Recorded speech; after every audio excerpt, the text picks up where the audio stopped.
Hermanos, hemos estado hablando estas últimas semanas acerca de un tema que aparentemente lo dominamos, lo conocemos, parece que ya no se puede decir nada nuevo, pero hay mucho que decir, mucho. Y aparte es bueno recordar lo que la Biblia dice acerca del tema de la carne y del espíritu. Toda la Biblia, prácticamente todo el Nuevo Testamento, las cartas de Pablo giran en torno a esta enseñanza, a este cambio de vida. Romanos nos dice que los que están en Cristo tienen que vivir según el Espíritu, no según la carne.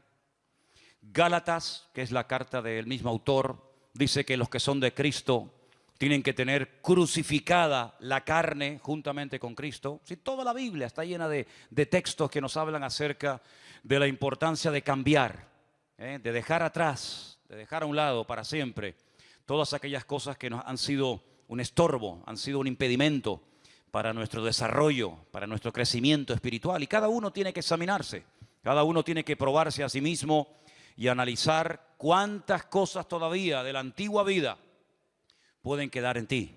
Costumbres, actitudes, recuerdos, etcétera, etcétera. El día jueves, para los que estuvieron y para los que no pudieron estar, leíamos una porción en Génesis 25, si quieren venir conmigo un momentito. Génesis capítulo 25, leíamos esa porción por una razón principal.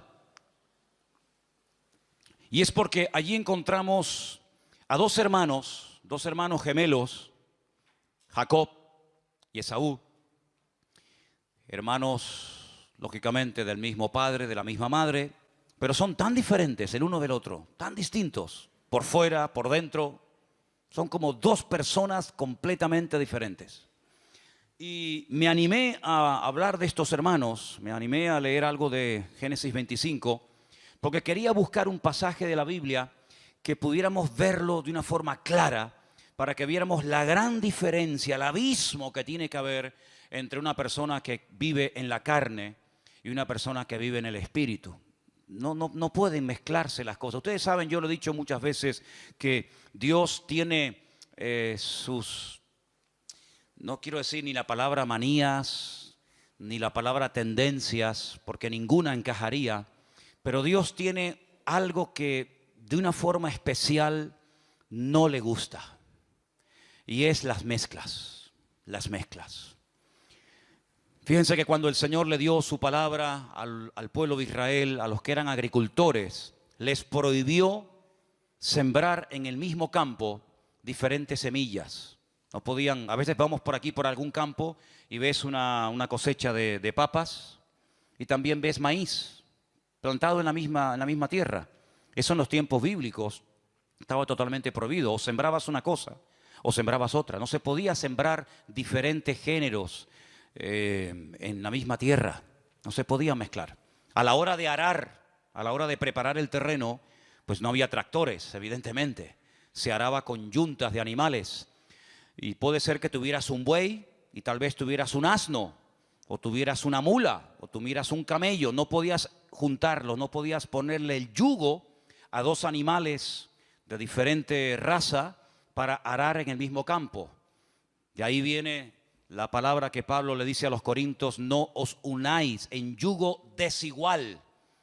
O aras con mulas o el campo vas a arar con bueyes, pero no puedes mezclar un animal con otro y arar el mismo campo. La forma de vestir hasta el día de hoy son muy escrupulosos en eso. No se puede vestir con ropas de diferentes materiales. No te puedes poner ropa de lino y ropa de lana, o ropa de seda y ropa de algodón. A lo mejor el pantalón es de un material y la camisa es de otra. Eso estaba totalmente prohibido y hasta el día de hoy en el pueblo de Israel eso se lleva a rajatabla. Los injertos, algo tan común, ¿verdad? Hoy en día. A veces uno está comiendo una pera, pero a lo último que sabe es a pera. Te sabe a cualquier otra cosa menos a pera. Por el tema de los injertos. En la Biblia estaban totalmente prohibidos los injertos. Y así podríamos hablar de docenas y docenas de cosas que la Biblia prohibía mezclar. Y una de las cosas que no podemos mezclar, ni pretender vivir un poco en la carne y un poco en el espíritu, es totalmente una cosa opuesta a la otra. Y por eso en Génesis capítulo 25 vimos el nacimiento y la vida de estos dos hermanos gemelos tan diferentes entre sí. Vamos a volver a leer la porción, por favor, para recordar un poco lo que hablamos el jueves antes de entrar en materia. En Génesis capítulo 25, dice la Biblia en el verso 21 que Isaac oró al Señor por su mujer que era estéril. Y lo aceptó el Señor y concibió Rebeca, su mujer. Ahí estuvimos analizando las palabras claves en hebreo, en el texto original, para ver la diferencia. Y decíamos que sí, él oró, pero la forma como está la palabra nos da a entender de que no fue una oración superficial, una oración así por encima, sino una oración ferviente, una oración con ganas, una oración con fervor. Y dice que el Señor oyó, el Señor aceptó. Y vimos también que la palabra, lo explicamos bien el jueves, es que Dios se dejó convencer por la oración que Isaac le presentaba al Señor. Es decir, Isaac oraba, evidentemente tuvo que presentar algunos argumentos, como por ejemplo que era el hijo de la promesa, era el hijo de Abraham y cualquier otro argumento más. Y dice la Biblia que el Señor dice, está bien, digamos que entre comillas, ¿no? Entre comillas. Me has convencido. ¿Qué quieres? ¿Quieres ser padre? ¿Quieres que sane a tu mujer? Venga, te lo concedo. Entonces vemos que este hombre no oró de una forma superficial, de una forma religiosa, sino que se metió en serio con Dios. Y esta oración la hizo, dice la Biblia, cuando tenía 40 años. Esa es la edad con la que se casó este hombre, Isaac, 40 años. Y dice que cuando nacen sus dos hijos, Jacob y Esaú, tiene 60 años. ¿Quiere decir esto que estuvo 20 años orando? ¿O quiere decir esto que durante muchos años no oró y no le dio importancia a esta situación, pero llegó un momento en el que él oró? Hermanos, sea como sea, la cuestión está en que él no se iba a resignar, no se iba, a autoconvencer de que esto es lo que le había tocado en la vida. Bueno, mi mujer es estéril, queremos ser padres, pero no se puede. No, sino que dice la Biblia que ellos oraron, él, no ella, él oró fervientemente, se paró frente a ella, dice la Escritura, y quedó embarazada, milagrosamente. Claro, él sabía perfectamente que él era un producto de una oración de fe hecha por su propio padre, el patriarca Abraham, porque la Biblia cuenta que su madre, Sara, también fue durante un tiempo estéril. Por lo tanto, él sabía perfectamente que ya Dios ya lo había hecho. Por lo tanto, si Dios lo ha hecho una vez, puede volver a hacerlo otra vez. Y dice la palabra de Dios que llegó el momento en el que ella se da cuenta de que está embarazada. No había ecografías en aquel tiempo, pero me imagino, perdónenme hermanas mi ignorancia, es que nunca estaba embarazado, entonces hablo desde la teoría, no puedo hablar desde la realidad. Me imagino que ustedes sabrán cuándo están y cuándo no están, ¿no? Hay síntomas, ¿no? Hay, ¿sí o no? Amén. Tres, las demás no se dieron cuenta hasta que parieron. Bueno, está bien, no hay problema. Lo curioso es que ella llevó muy mal. En vez de ser esto una bendición, mira hermano, los hijos tienen que ser siempre una bendición para la vida de los padres. ¿Cuántos dicen amén? Un hijo no te puede apartar de los caminos del Señor. Un hijo no te puede apartar de la lectura de la Biblia. No, es que no voy porque el niño, no es que no voy porque, es que no leo porque el niño. Pues entonces tu vida está girando en torno al niño, en vez del niño girar en torno a ti. Los hijos tienen que ser una bendición, nunca un impedimento. Claro, para algunos es la excusa perfecta. Es que el niño estaba malito, es que el niño no tenía ganas, es que la niña se me cayó, es que el niño se tropezó, es que el niño se quería peinar, Pero Isaac entendió y Rebeca entendieron que los hijos son una bendición. Y cuando ustedes, parejas jóvenes, tengáis hijos, es cuando más tenéis que congregaros. Porque los hijos, dice la Biblia, que son la herencia, son la bendición de Dios para la vida de los padres. ¿Cuántos dicen amén? Pero sin embargo la realidad es que ella lo estaba pasando muy mal. Claro, esto es de mi cosecha, no lo dice la Biblia, pero quién sabe si Rebeca en algún momento llegó a pensar o a decir, pues yo estaba antes mejor. Yo antes, cuando era una mujer estéril y no tenía este embarazo, no tenía estos hijos, yo me encontraba mucho mejor. Y es que el enemigo a veces es tan astuto que te hace creer, te lanza la semilla, el dardo de fuego envenenado de que no vale la pena que ores tanto, no merece la pena que leas tanto la Biblia ni te congregues, porque como que la bendición a veces trae más problemas que bendiciones. Y eso es mentira. Eso es mentira. Entonces, ¿qué es lo que esta mujer hace? Esta mujer lo que hace es, dice que se va a consultar a Dios. Y eso es lo que tenemos que hacer todos a lo largo de nuestra vida. Cuando algo vaya mal en el matrimonio, cuando haya cuestiones negativas que estén ocurriendo en el trabajo, en la familia, con los hijos, con la esposa, con el marido, no digas, bueno, no, ni bueno ni nada. Dice que fue a consultar al Señor, versículo 22. Se fue a decirle al Señor, pero ¿qué pasa? ¿Esto es una bendición? ¿Esto qué es? Esto es una guerra. Esto es una pelea que tengo en mi vientre. La Biblia nos enseña, y lo vimos claramente el jueves con las palabras en hebreo, que ella tenía una lucha dentro de su interior porque los niños se aplastaban, se pegaban el uno al otro y querían salir los dos antes de tiempo. Increíble. Pero dice que ella fue a consultar al Señor y el Señor le habló. Versículo 23. El Señor le respondió y le dijo, dos, no una, dos naciones hay en tu seno, en tu vientre. Dos pueblos serán divididos desde tus entrañas. El un pueblo será más fuerte que el otro pueblo y el mayor servirá al menor. Ahora, si alguien piensa que Dios lo que hizo fue que predestinó a uno para que fuera de una manera y a otro para que fuera otro, nada más lejos de la realidad. No es que Dios predestinó a Esaú para que fuera como fue, o a Jacob para que fuera como fue, o predestinó a Judas para que sí o sí negara al Señor. No, mi hermano. Lo que pasa es que nuestro Dios es un Dios omnisciente y Él lo sabe todo antes de que acontezca. Y como Él sabe todo, Él sabía cómo iba a vivir, qué decisión, qué pasos, qué estilo de vida, qué filosofía de vida iba a adoptar Esaú y Jacob. Como Él lo sabe y aún ni siquiera han nacido, lo que Él hace es que le adelanta parte del futuro a su madre y le dice, mira, ¿sabes lo que pasa? Que tú en tu vientre llevas dos naciones, dos estilos de vida completamente diferentes. Y llegará el momento en el que salga primero, el mayor, terminará sirviendo al menor. Pero no es porque Dios ya le colgó, permítame la expresión, el San Benito a uno y al otro no, sino que Dios, como ya sabe todo de antemano, le contó la película o alguna escena de la película a su mamá antes de que los niños nacieran. ¿Me explico, hermanos? Entonces ella se queda tranquila porque ella sabe que esa guerra, ese embarazo que lo lleva tan mal y tan complicado, tiene una razón de ser. Hay una palabra profética, no hace falta una ecografía, no hace falta que un médico verifique la palabra de Dios, sino que Dios le ha dicho, tú llevas dos criaturas en tu vientre y uno será de una manera y otro será de otra.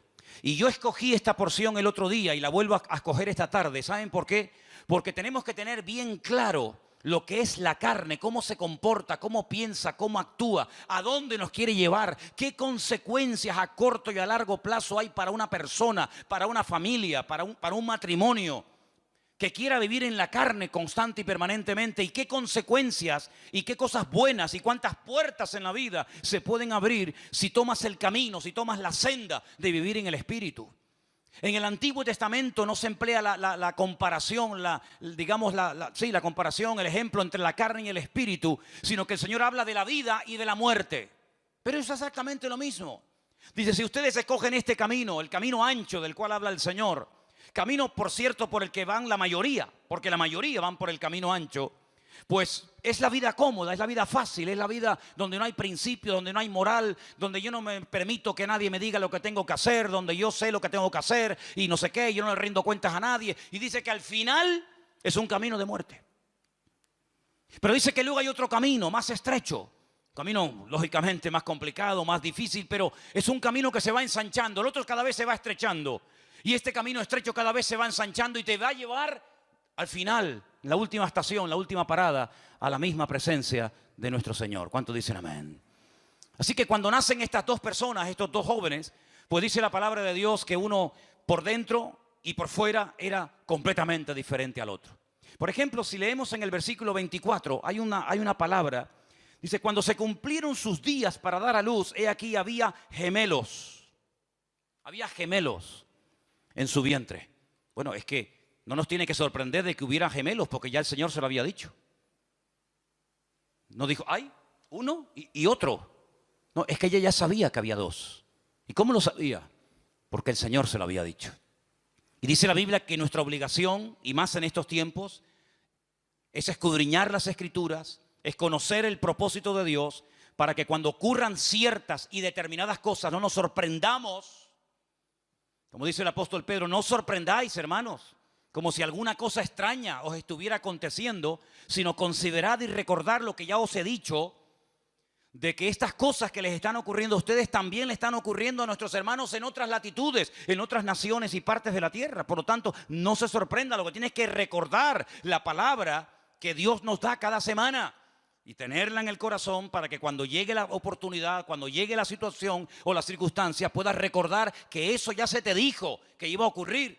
Y dice que tenemos que estar velando y orando para que aquel día esas cosas no nos sorprendan como ladrón en la noche. Por lo tanto, cuando ella tiene estos dos hijos gemelos, para ella no es ninguna sorpresa, no es ninguna novedad, porque ya lo sabía.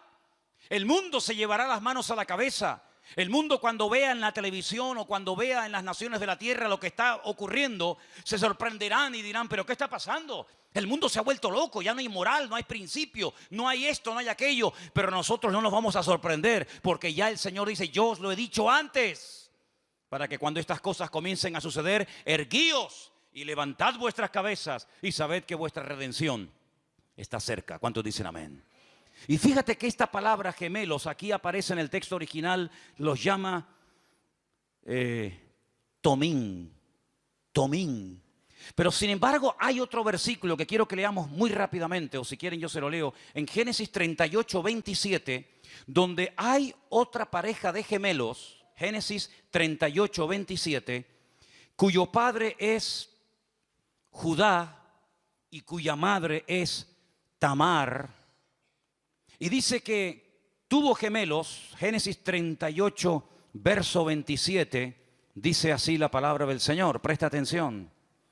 Y aconteció que al tiempo de dar a luz, he aquí había gemelos en su seno. Y no aparece la palabra tomín, como es la que hemos leído en Génesis, gemelos, sino aparece la palabra teomim. Y dice, bueno, pero ¿cuántas formas hay de decir gemelo en hebreo? Bueno, la cuestión no está en cuántas formas hay de decirlo, sino que hay un matiz muy importante. Estos dos gemelos que acabamos de leer ahora, cuya madre era Tamar y cuyo padre era Judá, fueron los dos muy buenos. Se llamaron Pérez y Zera. Fueron dos chicos muy buenos. De uno de ellos viene la descendencia del Mesías, del Señor Jesucristo. Pero sin embargo, los dos hermanos que han nacido, Jacob y Esaú, los dos no son buenos. Los dos no van a ir por el mismo camino, sino más bien todo lo contrario. Y para diferenciar a unos gemelos de estos gemelos, el Señor emplea otra palabra para darnos a entender de que cuidado, estos dos nos van a enseñar muchas cosas. Podemos aprender mucho de Jacob y también podemos aprender mucho de Esaú. Ahora fíjense que en el momento del nacimiento, en el versículo 25, dice que salió el primero, dice aquí, rubio, Admoní. Y la palabra Admoní realmente no es rubio, es pelirrojo o rojizo. Me dio por buscar en Primera de Samuel cuando dice que David era rubio. Ustedes saben que David para mí es mi gran debilidad, me gusta muchísimo ese personaje. Y dice la Biblia que era de hermosos ojos, de buen parecer, y dice que también era rubio. Y la palabra que aparece ahí es exactamente la misma que aparece cuando se habla del nacimiento de Esaú. Dice que era Admoní, así que probablemente era pelirrojo, más que catire, ¿no? Como dicen los venezolanos, más que rubio, era realmente rojizo. Todo en Esaú es rojo, todo. Dice que se le llegó a llamar Edom, que significa rojo. Su piel, su pelo, todo era rojo. Y es que lo natural es un reflejo de lo espiritual. Serían un derramador de sangre, como no te puedes imaginar. El libro de Hebreos lo define como un profano, como una persona que era el primogénito, Bejor, y no quería la berajá. Si la palabra bejor, primogénito, con berajá están entroncadas. Son palabras que casi se escriben igual. Y él era el primogénito y tenía el derecho de poder heredar 3/4 partes de la herencia que en el futuro dejaría a su padre para él y para su hermano. Él como primogénito podría heredar 3/4 partes y la otra parte para el menor. Pero no solamente eso, sino que a la hora de la despedida, su padre pondría las manos sobre su cabeza y le transmitiría la bendición. Y esto es lo más importante, porque uno en la vida puede tener más o menos. Puedes tener mejor coche o peor coche, mejor casa o menos casa, mejor ropa o peor ropa. Eso es lo de menos, porque el hombre, el valor no es lo que tiene. ¿Estamos de acuerdo? Sino lo que es. Y Esaú era un hombre carnal. Esaú era una persona que realmente era un desastre, permítame. Pero cuando el padre orara por él y le transmitiera la bendición, su vida iba a cambiar completamente. Porque dice la Biblia que lo que enriquece, y lo dice Proverbios, ustedes lo saben, lo que enriquece la vida de un hombre no es lo que tiene, sino es la bendición de Dios. Por eso hay gente que tiene un patrimonio tremendo, tienen casa, tienen dinero, tienen joyas, tienen, pero no tienen lo principal, que por cierto no se puede comprar con dinero, y es la bendición de Dios. Así que hay gente que tiene cosas, pero no tiene la bendición de Dios. Pero teniendo la bendición de Dios, uno lo tiene todo. ¿Cuántos dicen amén? Porque años más tarde, 20 y tantos años más tarde, cuando se produce el reencuentro, cuando viene Jacob de la casa de Labán, casado con sus mujeres, con sus hijos, y se encuentra con Esaú, que viene con 400 hombres armados. Y Jacob tiembla porque dice: este hombre viene a por mí, a matarme. Cuando ellos se encuentran, pues allá hay un juego de palabras muy bonito y muy interesante, porque Esaú dice: yo tengo de todo. Y Jacob le dice: yo tengo todo gracias a Dios. Como diciendo: tú tienes de todo, pero tú no tienes la bendición. Yo tengo todo y tengo encima la bendición de Dios. Y por eso es un hombre que llegó a pelear físicamente, dice la Biblia, con un ángel, con un varón, porque él le dio valor a lo largo de toda su vida a tener la bendición de Dios. Yo creo que algunas personas, si tuvieran más la bendición de Dios, no se afanarían tanto por tener y por conseguir tantas cosas en la vida. Hay gente que toda la vida se la han pasado peleando para tener y tener cosas, para llegar a una edad en la vida y tener una estabilidad, una especie de bienestar. Mi casita, mis no sé qué, mis no sé cuántos. Pero nunca han peleado con la misma fuerza y con la misma intensidad para tener la bendición de Dios. Y Jacob fue un hombre que peleó. Yo sé que el fin no justifica los medios, pero Jacob fue un hombre que siempre valoró el tener la bendición de Dios sobre su vida. Y yo animo a todos los que están aquí presentes y todos los que nos están escuchando y viendo en sus casas, que lo que busquemos en la vida, por lo que debemos de luchar, es por la bendición de Dios. Porque todo lo que tienes así lo puedes perder en décimas de segundo. He conocido gente, no mucha, pero he conocido algunas personas que invirtieron su dinero en acciones, en bancos, y tenían una confianza tremenda porque les habían prometido que los intereses iban a ser maravillosos, y lo han perdido todo y todavía no se han recuperado del palo que se llevaron. Pero cuando Dios te da una bendición, nada ni nadie te la puede quitar. Ningún banco, ningún hombre, ninguna mala mujer, ningún mal amigo, nadie te puede robar la bendición de Dios. Porque dice la Biblia que Dios no añade maldición con la bendición. ¿Cuántos dicen amén? Y hermanos, cuando este hombre nace, Esaú nace, dice que lo llamaron Esav. Lo llamaron Esaú, como tenemos en nuestras Biblias. Y esta palabra es muy interesante porque es una palabra que viene de una raíz hebrea que significa que ya está terminado. El nombre Esaú, de Esav, viene de algo que da a entender como que ya está terminado, ya está hecho, ya está completo. ¿Qué es lo que quiere decir la Biblia? No se sorprendan por lo que les voy a decir. Cuando vieron el cuerpo de Esaú tan peludo, dijeron: es como un hombre en el cuerpo de un bebé. Eso fue lo que pasó cuando vieron a Esaú. Por eso dice que lo llamaron. Dijeron, ahí va, es un Esaú. Es un hombre terminado en un cuerpo de un niño pequeñito, de un bebé. Qué cosa tan curiosa, ¿no? Es decir, ya está todo terminado. Solamente tendrá que ir creciendo, pero tiene todo el pelo, todo. Claro, si llegara a hablar, hablaría. Hola, ¿qué tal? Me llamo Esaú. Ya hasta la voz la había cambiado de pequeñito, ¿no? Tremendo, ¿no?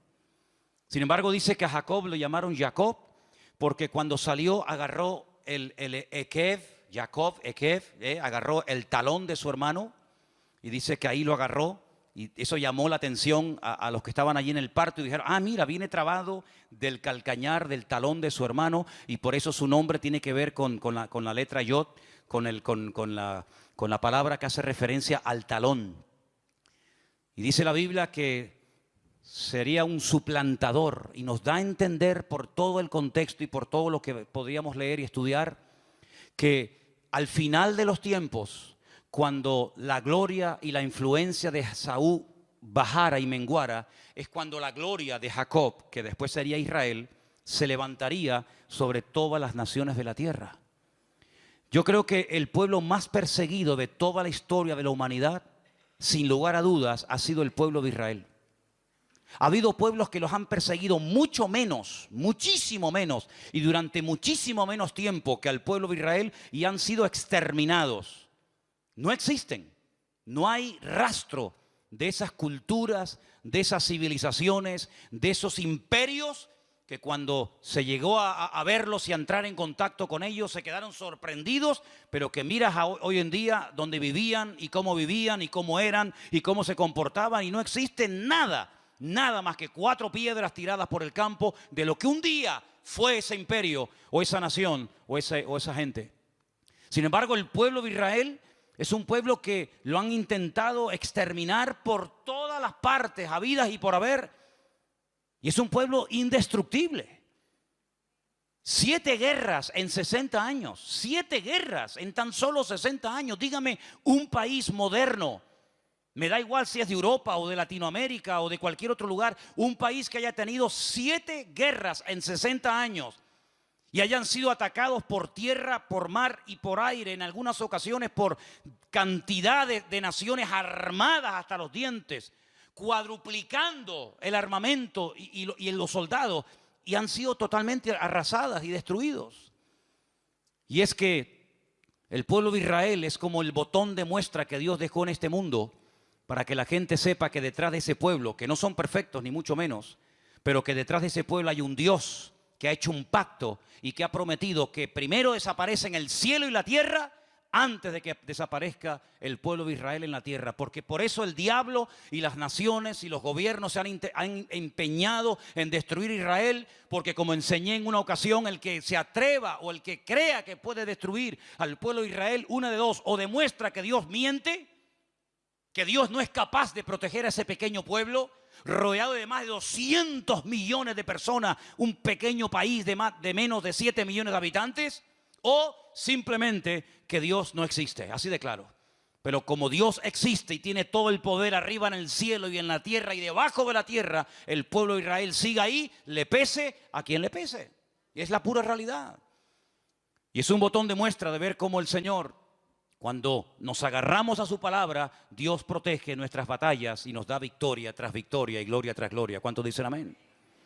Ahora, me llama mucho la atención que en la porción que se leyó esta tarde, que nuestro hermano Luis leía en 1 Corintios capítulo 3, Pablo utiliza una palabra para dirigirse a un grupo de creyentes, a una comunidad, a una iglesia, y los llama carnales.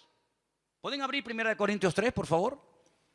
Pablo dice que son unos niños, pero ¿son cristianos o no? ¿Son creyentes o no? Sí, son creyentes. No se cuestiona la salvación de la iglesia de Corinto. Son creyentes, sí, claro. Capítulo 1 dice el apóstol Pablo, nada os falta en ningún don. Son creyentes, ya lo sé. La mayoría de ellos están bautizados. Son miembros, por decirlo en términos modernos, activos de la iglesia de Corinto.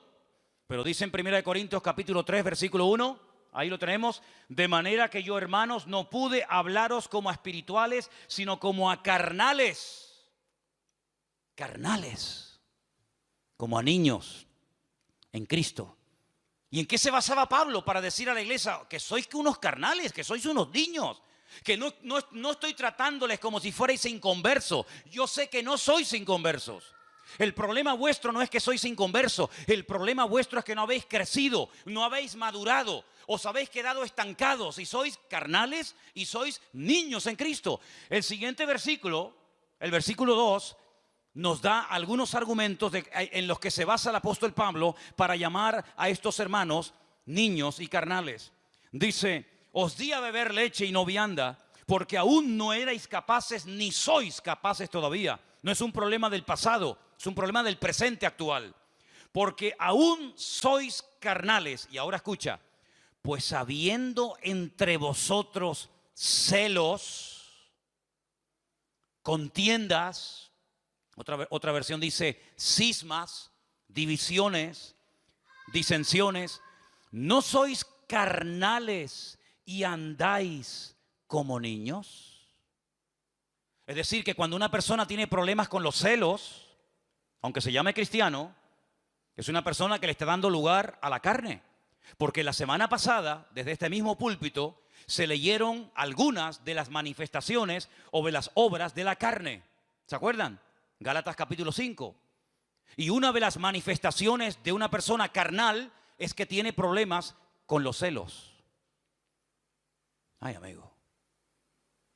Y no solamente tiene problemas con los celos, sino tiene problemas con todo el mundo y sobre todo consigo mismo.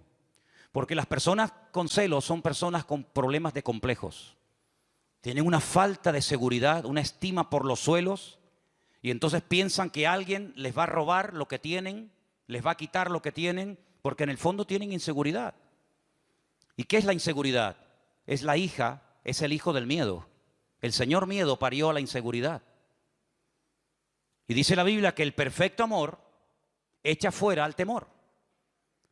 Es que el antídoto para quitarte el miedo, los celos, la envidia, todas esas cosas que son manifestaciones de la carne, ¿cuál es? El perfecto amor. ¿Y cuál es el perfecto amor? Es una relación, es una experiencia, es un encuentro con el Señor Jesucristo. Cuando tú lo conoces a Él y Él te conoce a ti y tú eres su hijo y Él es tu padre, ¿de quién vas a temer? Se teme en la vida de lo que Dios no nos ha dado, de lo que yo he conseguido. Hombre, claro, si tú has conseguido algo en la vida, tienes miedo a que te lo quiten. Pero si lo que tú tienes, Dios te lo ha dado, ¿quién te lo puede quitar? Solamente uno te lo puede quitar y se llama Dios. Pero Dios lo que da, no lo quita nunca. ¿Cuántos dicen amén? Cuando uno entiende esto y uno interioriza estas verdades, tú dices: miedo a que venga uno más guapo que yo y se lleve a mi mujer. Pero si no hay nadie más guapo que yo. Miedo a que venga alguien y me robe la congregación. Pero si Dios me ha puesto aquí, ¿quién me va a quitar a mí la iglesia? ¿Quién? No me puede quitar nadie la iglesia porque no es mía, es del Señor. Y habrá que quitársela primeramente a Él para luego quitársela al instrumento que Dios puso en ese lugar. Cuando uno tiene claro quién es, cuando uno tiene claro su identidad en el Señor, uno puede dormir en paz. Ir por la vida tranquilo, seguro. No está siempre imaginándote, sospechando, ¿verdad? Hay algunos que tienen el don, no de discernimiento de espíritu, se llama el don de la sospecha. Siempre están sospechando de todo y de todos. Pero cuando uno tiene su identidad y su vida escondida con Cristo y Cristo en Dios, puedes dormir en paz, puedes salir de tu casa y no tienes ningún temor. ¿Por qué? Porque todo lo puedo en Cristo que me fortalece. Y por eso, amados hermanos, tenemos que trazar una línea entre lo que es la vida en la carne y la vida en el espíritu, porque uno de los problemas que tenían nuestros hermanos de Corinto es que Pablo quería profundizar, Pablo quería llevarlo a aguas más profundas, los quería llevar a una relación más profunda con el Señor. Dice, y no puedo no porque no quiera, sino porque si yo les doy ahora a ustedes vianda, si les doy alimento sólido, ustedes no van a ser capaces de comerla, porque los niños solamente comen leche. Llegará el momento cuando crezcan y maduren que puedan con los dientes masticar comida y no hay ningún problema. Pero si a un niño le damos alimento sólido, le hacemos daño y lo matamos. Y por eso el apóstol Pablo habla continuamente en sus epístolas y otros también de crecer, de avanzar, de madurar, de ir adelante, de dejar atrás los rudimentos, de no quedarnos estancados, de no acomodarnos, de no apoltronarnos, de no decir, bueno, yo ya más o menos controlo, además yo ya con la edad que tengo tampoco me voy a complicar mucho la vida. Querido, no vivas una vida raquítica, una vida pobre, una vida sin propósito, sin sentido, sino que la vida de un hijo de Dios tiene una meta, tiene objetivos que cumplir, pero no lo vas a poder cumplir en la carne. En la carne, ¿sabes lo que se puede hacer? Muchas cosas, y los resultados que tendrás serán resultados basados en la carne. Mira, por ejemplo, el padre de este muchacho, el padre de Isaac, el padre de Jacob y Esaú, dice la Biblia que cuando él quería ser padre y el hijo no venía, y la promesa de ser padre no se cumplía, no se le ocurre otra cosa a su esposa de decirle, oye, tenemos una criada, al fin y al cabo es como una propiedad. En aquellos tiempos, perdonen, pero era así. Es una propiedad nuestra. Si el Señor no me ha permitido darte hijos, pues acuéstate con ella, mantén relaciones con nuestra criada, con Agar, y a ver qué pasa. Oye, quedó embarazada enseguida. Y es que en la carne, tú y yo somos capaces de conseguir cosas en la vida. De hecho, hay gente que cuando vienen a la iglesia, cuando vienen a los pies del Señor, todo lo que tienen en la vida no los han conseguido por el Señor, lo han conseguido en la carne. Y es que en la carne uno puede decir, tengo esto y tengo y he hecho y construido y edificado y he ido para acá y he ido para allá y tienes todo tu currículum encima de la mesa.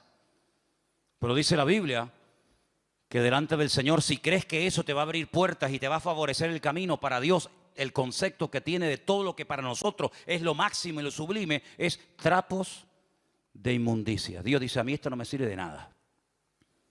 Yo sinceramente esto no me sirve de nada. Contigo hay que empezar de cero. Y claro, ¿quién quiere empezar de cero, amigo? Poca gente quiere empezar de cero. Y es interesante notar porque cuando vamos a la palabra de Dios nos encontramos, enseguida Agar le comunica a su amo Abraham, estoy embarazada, nace el hijo y al final fue un desastre y todos conocemos la historia. El Señor tuvo que decirle, echa a su madre, echa al hijo. Y de ahí vienen una serie de naciones que iban a recibir la bendición de Dios, que aún tienen la bendición de Dios, pero este no es el hijo de la promesa. Esto es lo que tú has hecho en la carne, en el yo. Pero esto no es lo que yo he hecho a través de tu vida, ¿te das cuenta? Entonces dice la Biblia que nosotros hemos sido creados, ¿para qué? ¿Para qué nos creó el Señor? Dice, para buenas obras. Para buenas obras. Sí, pero las buenas obras no te las inventes. Las buenas obras no digas, será esto, será... No. Todo está preparado, todo está diseñado. Yo te he creado para buenas obras, pero las obras que yo he creado de antemano, que te iré mostrando en el camino para que hagas lo que yo quiero que hagas, para que no te lleve otra vez la gloria tú. Y entonces dice la Biblia que cuando ya no había ninguna posibilidad de que hubiera un nacimiento milagroso, es cuando Dios actúa. Un hombre con 100 años, dice la Biblia que llegó a ser padre de multitudes. Y eso es lo que Dios hace cuando nosotros nos arropamos y nos ponemos en las manos del Señor. ¿Cuántos dicen amén? Así que los corintios no podían crecer, no podían madurar, porque eran niños en Cristo. Ahora, volviendo un poco atrás, yo les dije al principio que cuando tenía problemas con ella misma, esta mujer Rebeca se fue a consultar ¿a quién? Al Señor. ¿Saben? Hoy leía en la Biblia, porque me vino a la cabeza, digo, se fue a consultar al Señor. Hay otra persona que dice que también se fue a consultar. Vamos a leerlo. Estamos en Primera de Samuel, capítulo 28. Ya seguramente algunos dirán, sí, ya sé de qué se trata. Primera de Samuel, capítulo 28. Yo sé que ustedes saben mucho. Ustedes yo sé que saben una barbaridad. Algunos cuando yo predico dicen, no, eso ya lo sé. Ya. Bueno, entonces esto es para los que no lo saben. Primera de Samuel 28, verso 4. Otro carnal, pero peor que el anterior, porque no hay nada peor que un carnal con autoridad.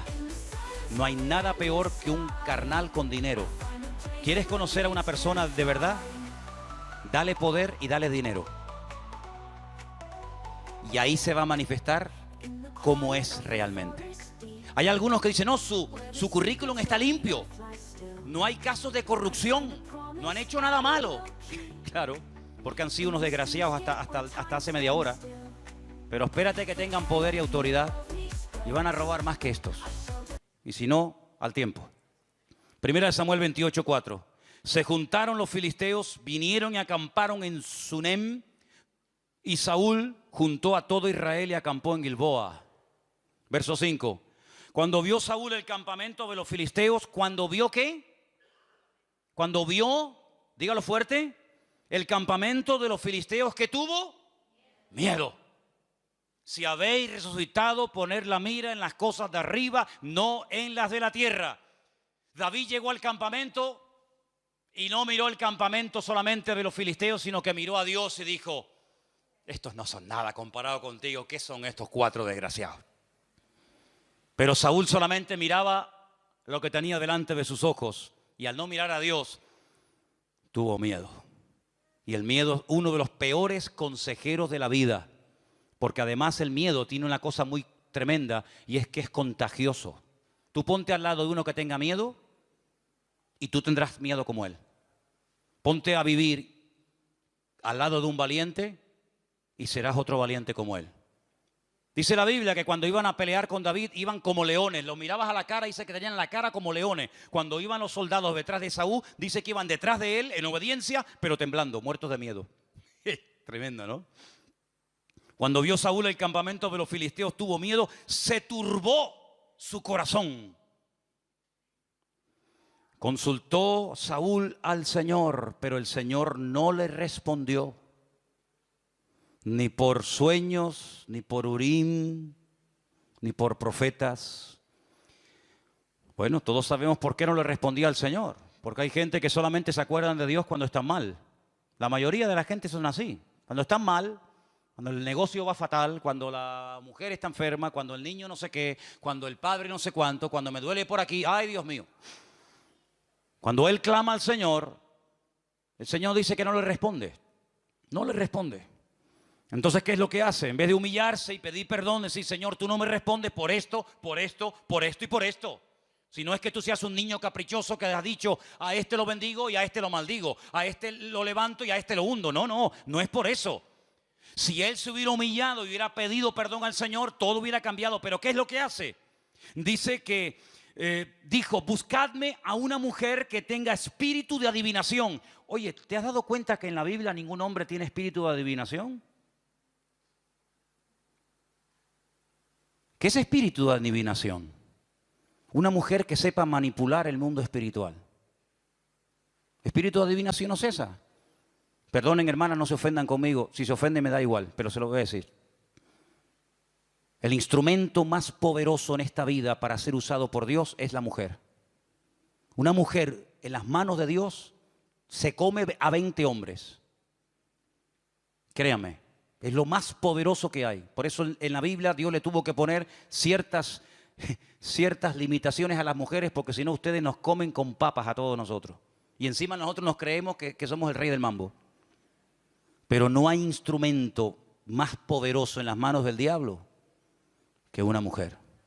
Porque cuando el hombre va, la mujer vino, se sentó y ya está tomándose el postre. Y este bobo aún no ha ido. Amigo, buscadme a una mujer, no dice a un hombre.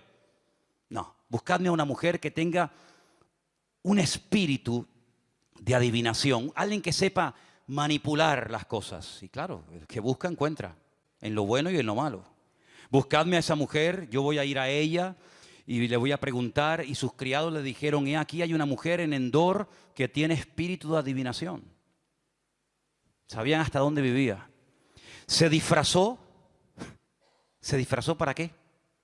Se disfrazó Saúl, se puso otros vestidos. Aunque la mona se vista de seda, mona se queda. Y se fue con 2 hombres. Hasta le da miedo ir solo a hablar con ella. Tiene que ir acompañado. Es como decir, ¿me acompañas al baño? Igual. Vinieron aquella mujer de noche y le dijo, de noche, fíjate, yo te ruego que me adivines por el espíritu de adivinación y me hagas subir a quien yo te dijere. Fíjate, cuando aquella mujer lo estaba pasando mal, ella no protestó, no se quejó en contra del Señor, No dijo, esto no es una bendición, esto es un desastre, yo quiero abortar, yo no quiero ser madre, quítame esto de mí. No, ella se va a consultar al Señor, se refugia en el Señor y el Señor le da palabra, la consuela, la anima.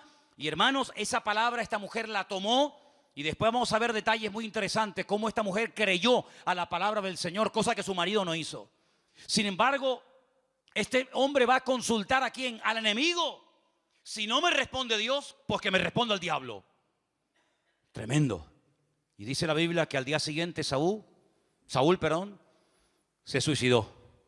Toda persona que entra en contacto con tabla de la ouija, con brujos, con santeros, con adivinos, con magos, con umbanda, quimbanda, candomblé y toda esta basura que el diablo tiene esparcida por todas las naciones de la tierra, terminas atado, ciego, destruido y muerto, querido hermano. Así de claro. Porque el diablo viene a hurtar, a matar y a destruir. Y si tú te crees que a ti no te va a pasar lo que le pasó a fulano, te engaña. Estás tan ciego que ni siquiera ves que estás peor que aquel. Dice la palabra de Dios que terminó quitándose la vida. Y ese día que Saúl cayó, cayeron todos los que estaban con él. Ándate con ojo con quién estás pasando tu tiempo. ¿Cuáles son? ¿Dónde están tus amistades? ¿Dónde está tu corazón? Porque dice la Biblia que ese día cayeron todos los hijos en el mismo monte Gilboa donde Saúl murió. Incluso el íntimo amigo del rey David, Jonatán. Amigo mío, que tu amor me fue más dulce que el de las mujeres, dijo David cuando se enteró de la muerte de su amigo Jonatán. Así que, hermanos, una consulta a Dios, otro consulta al diablo, y el que consultó al diablo terminó sus días antes de tiempo, murió antes de tiempo, acortó sus años, porque cuando una persona desobedece a Dios, acorta sus años de vida. Uno dice, ¿cómo? ¿Qué cantidad de gente joven está muriendo, no? ¿No se han dado cuenta? Yo todos los días, o casi todos los días, leo las esquelas. Antiguamente la gente moría muy anciana, cada vez la gente te encuentras y dice, pero mira, un 24, 40, 28, 30 y tanto. Hermanos, cuando se juega con Dios, cuando se vive en el filo de la navaja, cuando se vive en la carne, estás acortando tus años de vida. Cuando el Señor te ha prometido unos años, pero tú por tu vida loca y por tu vida desordenada puedes morir antes de tiempo. Incluso arrastrar a otros contigo. Es que increíble lo que estamos hablando esta tarde, hermanos. Porque Dios es el Dios de la vida, no el Dios de la muerte. ¿Cuántos dicen amén? Algunos se inmolan y algunos matan a otras personas siendo jóvenes, creyendo que están dándole un servicio a Dios y lo que están haciendo es poner sus vidas al servicio del diablo. Porque jamás el Señor va a utilizar la muerte como una bendición, como un medio para llegar a su presencia, ni mucho menos. Ahora fíjate qué curioso, cuando Isaac está a punto de morir, lo leía hoy esta mañana en casa, dice la palabra de Dios que le dice a Esaú, Esaú, ven un momento, vete, prepárame comida, tráemela, que te voy a bendecir. Es curioso porque la Biblia dice que esa conversación su mujer, Rebeca, la oyó. Qué cosa, ¿eh? Ten cuidado lo que hablas, amigo. Ten cuidado lo que hablas. Vete rápido a coger algo en el campo para que me des de comer para bendecirte. Pero ¿cómo vas a bendecir a Esaú, Isaac? ¿Cómo lo vas a bendecir? Si tú sabes que hace años atrás tu mujer fue a consultar la presencia de tu Dios y le dijo el Señor a tu esposa, por lo tanto a ti también, que el mayor serviría al menor. Pero ¿qué estás haciendo? Vas a bendecir al carnal en vez de al espiritual. ¿Qué estás haciendo? Estás tirando las perlas a los cerdos. Eso es lo que dice la Biblia. Y entonces Rebeca le dice a Jacob, ven y hazme caso. Vete y prepara comida para tu padre para que te bendiga antes de morir. Y cuando te llame tú entras y te haces pasar por tu hermano y le dices, pero madre, si mi hermano es un oso, es todo peludo, yo soy lampiño, yo no tengo pelo, tú hazme caso, tú ponte en mis manos que yo te voy a decir, vamos a arreglar todo para que te lleves la bendición. Porque hermanos, yo sé que el fin no justifica los medios, lo quiero dejar bien claro, pero ¿saben qué? Estas personas pelearon toda su vida, su madre y el mismo Jacob, para tener la bendición de Dios. Porque hoy en día usted puede con dinero comprar muchas cosas. Hoy en día con dinero te puedes pegar el lujo, el capricho de irte de vacaciones, de viajar, de comprar, etcétera, etcétera. Pero hay algo que no se puede obtener con todo el oro y el dinero del mundo, y es la bendición de Dios. Y el único que te puede bendecir es tu Padre. Y quiero que entres a su presencia y Él te imponga las manos y te transmita bendición. Y además de todo eso, aparte de la palabra que Dios ya había hablado, no se olviden ustedes que hay un detalle muy interesante. Y es que cuando viene Esaú del campo y le dice a su hermano, tengo hambre, dame de comer. ¿Saben lo que dice el texto original? Échame la comida en la boca. ¿Ustedes no han visto esas imágenes de esos chicos que le ponen una manguera con en las palmas llaman fonil, un embudo? ¿Cómo lo llaman en Colombia? Embudo. Entonces, ¿por qué se ríen? El embudo, ¿no? Y entonces empieza uno con una botella de coñac, otro de ginebra, uno de ron y otro de vodka, así clac, clac, clac, clac, clac, clac, clac, clac, clac, clac, clac, clac, clac, clac. Dice, ay del que es valiente para beber. Ay de los valientes para emborracharse. Ay de ellos. Valientes para eso y cobardes para servir a Dios. Tremendo, ¿no? Y caen, ¡pum!, en coma etílico. El gran valiente. Tremendo, ¿verdad? Pues Esaú llega y le dice al hermano, échame la comida. Así le dice, échame de ese guiso rojo. Y lo menciona 2 veces. Échame en la boca como si fuera un animal. Tírame así la comida de esas lentejas rojas. Y Jacob le dice, está bien, a cambio de algo, la primogenitura, amigo. Y dice Esaú, ¿y yo para qué quiero la primogenitura? ¿De qué me va a servir a mí si yo dentro de unos años voy a morir? ¡Qué visión tan corta! La persona carnal no tiene visión de futuro. Es una persona que vive solamente el día a día y no le interesa nada más. No le interesa dejarle una herencia espiritual a su familia. No le interesa. Todo lo basa en lo material, todo lo basa en estudio, en carrera, en dinero, no sé qué. Sin embargo, dice Jacob, bueno, lo que tú no quieres, dámelo a mí. Y dice que le vendió su primogenitura por un plato de lentejas. Ese es el valor que le está dando a la bendición de Dios. Hermanos, ¿ustedes valoran la bendición de Dios? ¿Para ustedes es importante la bendición de Dios? ¿Es importante tener una iglesia? Pues cuídenla y peleen por ella. ¿Es importante que ustedes en su vida tengan a unos pastores? ¿Sí o no? Pues cuídenlos. Cuídenlos. Es importante tener instrumentos y tener un lugar donde reunirnos y tener una página web que podemos bendecir al mundo. Es importante las bendiciones que Dios nos está dando, pues pelee por ellas. Dice hasta la sangre si hace falta pelear por la bendición de Dios. Eso es lo que Pablo dice al final de su vida. He peleado. ¿Pero qué has peleado? ¿Por qué has peleado? ¿Te has reventado para qué? ¿Para qué te has reventado? No, yo me he reventado y he peleado la buena batalla. No cualquier batalla. He peleado la buena batalla. He acabado la carrera y he guardado la fe. Y eso es vivir en la carne y eso es vivir en el Espíritu. Obtener la bendición de Dios. Crucificar la carne, consultar con el Señor, esperar en Dios hasta que Dios me hable, no entrar en desesperación, en amargura, en queja, en lamento, sino decir, bueno, Dios tiene todo bajo su control. ¿Cuántos dicen amén?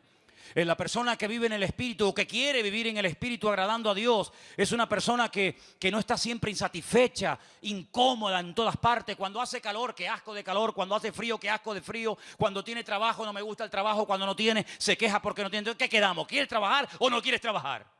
Sí, pero siempre hay un pero, una insatisfacción constante y permanente. Es una señal, es el botón de muestra de una persona carnal. Nada espiritual, la insatisfacción, nada le llena.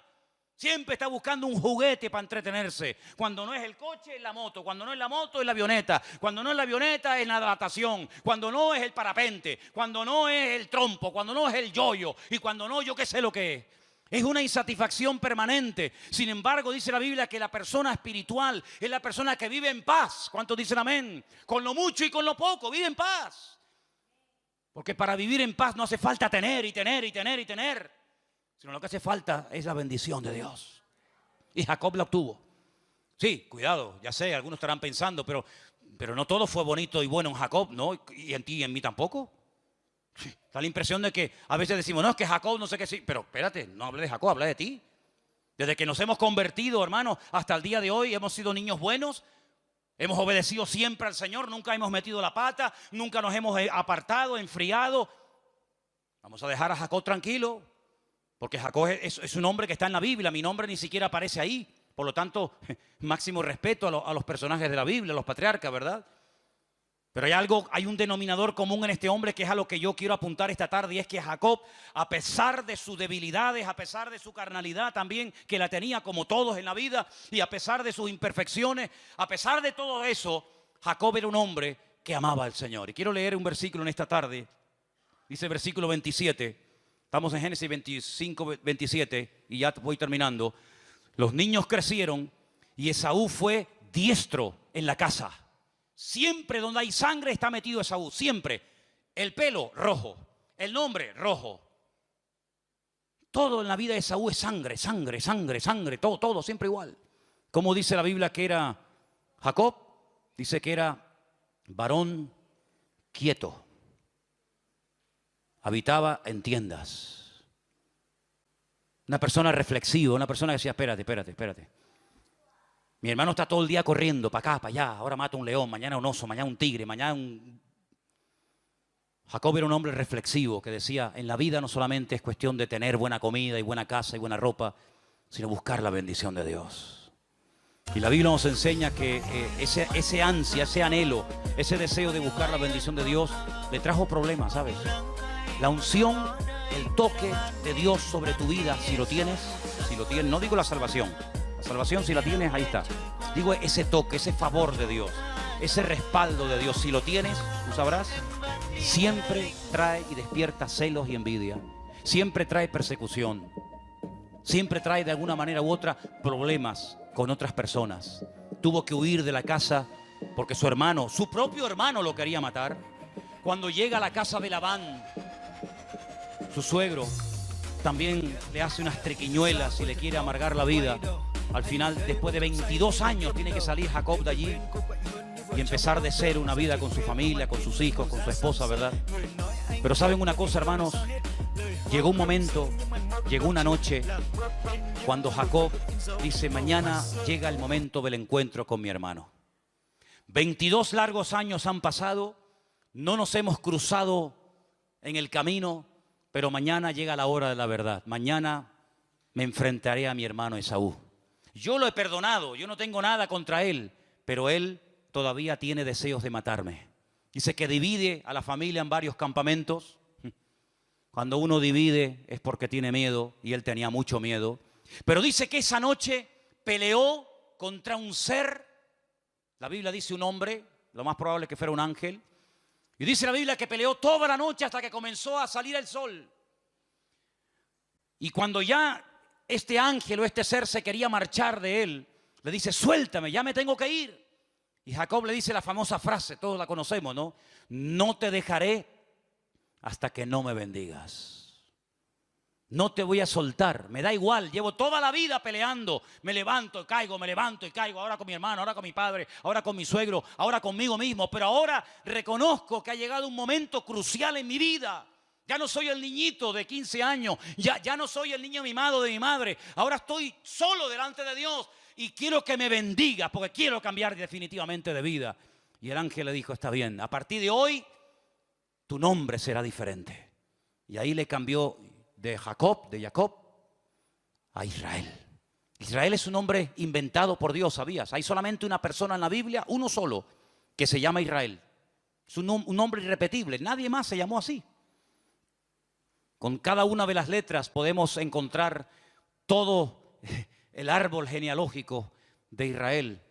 La I o la Yod, ahí encontramos a Jacob y a Isaac, y a Jacob. Con la letra Shin, pero con sonido S, encontramos a Sara, ¿verdad?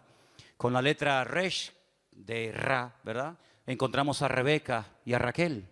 Con la letra Aleph de él encontramos al patriarca Abraham, y con la letra Lamed de Israel encontramos a Lea. Y es un nombre en que aparecen los patriarcas y las matriarcas. Y yo hoy te cambio el nombre, pero dice la Biblia que le tocó aquí ¿cómo es? La coyuntura aquí del fémur, le tocó y dice, y lo dejó cojo para toda la vida. te cambio el nombre, vas a cambiar a partir de ahora, pero a partir de hoy ya no vas a correr tanto. Ya has corrido mucho, amigo. Has recorrido mucha vida. A partir de ahora vas a ir a mi paso, ¿sabes? Hasta hoy has hecho lo que te ha dado la gana. Has comprado, has vendido, has engañado, has mentido, has manipulado, esto y aquello. A partir de hoy vas a ir más despacio. Y a partir de ese momento se le conoce en la historia como el gusano de Jacob. Fue despacito el resto de su vida. Y cuando llega a Egipto, tiempo más tarde, le dice el faraón: ¿y usted cuántos años tiene? Y le dice Jacob: tengo pocos años y malos, la mayoría de ellos. Tenía más de 100 y pico de años de edad. Pero él llegó a reconocer que los mejores años de su vida no fueron ni su juventud, ni su infancia, sino los mejores años de su vida, ¿saben cuáles fueron? Cuando se encontró con Dios y el Señor le cambió. Realmente nuestra vida, cuando ha comenzado a llamarse vida, es cuando nos encontramos con el autor de la vida, con nuestro Señor Jesucristo. Crucifiquemos la carne, no hagas pacto con ella, crucifiquen la carne como Cristo hizo con la suya, para que podamos vivir el resto de vida que nos queda en victoria con la bendición de Dios. Y quiero solamente decir algo, lo dije el otro día, por si alguien se lo ha preguntado, por si alguien lo está pensando ahora mismo, pero esto de la lucha, de las guerras, de las tentaciones, ¿esto cuánto tiempo dura más o menos? Toda la vida. ¿Cómo? Toda la vida. Cada día muero, dijo el apóstol Pablo. Usted la semana pasada estuvo bien, no pecaste, perdonen la expresión, no metiste la pata, no hiciste nada incorrecto, todo te salió bien, oraste, leíste la palabra, ¡gloria a Dios! Pero hoy empieza una nueva semana. Y no podemos vivir de las glorias del pasado como los artistas, como los famosos del deporte. Cada día empezamos de cero. ¿De qué sirve haber estado 20 años bien si la última semana de tu vida lo tiras todo por la borda? ¿De qué sirve? Corramos con paciencia la carrera que tenemos por delante, puestos los ojos en el autor y consumador de la fe, y dejemos que el Señor nos cuide y nos proteja para que nuestra vida no sea una vida de altos y de bajos, sino una vida en una línea recta de crecimiento y de madurez en los caminos del Señor. Pero vivamos en el Espíritu y desterremos la carne en nosotros. ¿Cuántos dicen amén? Cierra tu por favor ahí donde estás. Vamos. Quiero que en esta tarde, con esta palabra y otras que has oído en las últimas semanas, una vez más le digas al Señor en tus propias palabras: Señor, yo quiero vivir en el Espíritu, quiero vivir agradándote a ti en todo lo que haga y en todo lo que diga. Ayúdanos, Señor, a esforzarnos. Ayúdanos, Señor, a dejar a un lado las batallas carnales innecesarias e inútiles, y que podamos con tu ayuda, con tu bendición, seguir adelante en la batalla. Gracias, Señor. Guárdanos, guárdanos del maligno. Protege nuestro corazón, protege nuestra vida. Nos ponemos en tus brazos, Padre querido. Cuídanos, Señor. Cuídanos, Señor. Y danos de tu bendición, porque la bendición tuya es la que enriquece el alma. Bendice a mis hermanos aquí presentes, los que están ahora viendo, escuchando el mensaje en sus hogares, los que lo verán más tarde después, Señor, que sobre todos y cada uno de nosotros esté tu bendita bendición, Señor. Tú eres bueno y maravilloso, y te pedimos, Dios mío, que en esta semana tú nos ayudes a caminar en victoria. En el nombre bendito de Jesús. ¿Cuántos dicen amén?